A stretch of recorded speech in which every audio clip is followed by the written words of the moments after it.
Cet amour sera-t-il à l'épreuve des crises diplomatiques, sentimentales qu'ils ont? Non, je suis déjà morte. Ok. 9 mai 2017. 2 jours. 9 mai 2017. 2 jours après le second tour, Macron sentait un sentiment léger dans son cœur. La joie, peut-être due à sa victoire récente, mais certainement due à sa visite. Il attendait depuis des semaines cette visite. Elle était censée se faire en toute discrétion, à l'abri des regards des paparazzis, mais avec sa victoire récente, il savait que ce serait une mission périlleuse. Il attendait, lui, officiellement son homologue outre-Atlantique, à qui on l'avait maintes fois comparé, officieusement l'homme qui déchaînait toutes les passions en lui.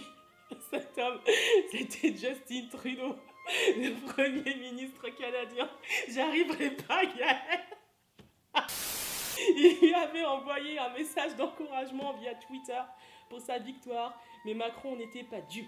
Sachant bien lire entre les lignes, il savait qu'il faisait allusion à leur rencontre secrète imminente.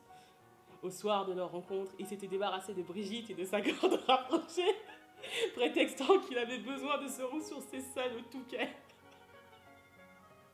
Il s'est déguisé afin de ne pas être reconnu publiquement.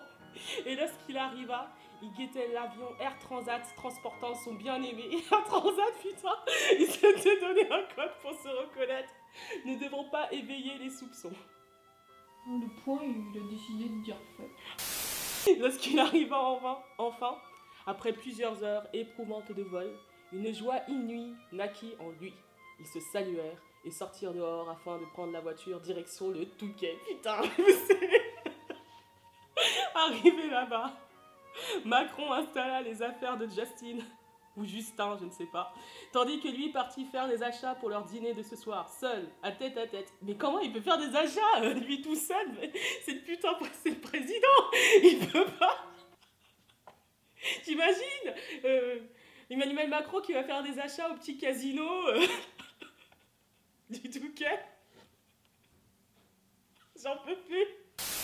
Après une demi-heure, il revint de ses courses. Que ne fut pas la joie de Macron quand il vit qu'il avait acheté son mets préféré, des cordons bleus. C'est pas possible, j'en peux plus.